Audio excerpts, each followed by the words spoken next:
देसाईगंज. देसाईगंज हे गडचिरोली जिल्ह्यातील एक तालुका मुख्यालयाचे ठिकाण असून तालुका मुख्यालयाचे शहर आहे. मित्रांनो, देसाईगंज हे खूप छान शहर आणि ऐतिहासिक शहर देखील आहे. जर तुम्ही देसाईगंजवरून असाल तर चॅनलला सबस्क्राईब करायला विसरू नका. देसाईगंजच्या बाजूनेच वडसा शहर देखील लागूनच आहे.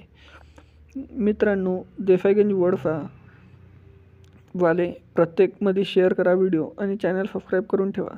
देसाईगंज ते गडचिरोली हे किमान 1 घंटा 1 मिनटाचे अंतर आहे. देसाईगंजमध्ये ग्रामीण रुग्णालय देखील आहे जे वडसाला आहे. हे आहे देसाईगंजचं बस स्टँड. कृषी उत्पन्न बाजार समिती. हे आहे औद्योगिक प्रशिक्षण संस्था ITI देसाईगंज. हे आहे देसाईगंजचं महाविद्यालय. हे आहे देसाईगंजच्या रेल्वे जंक्शन. हे आहे देसाईगंजच्या नक्षा. तर मित्रांनो, जर तुम्ही देसाईगंज वडसावरून असाल तर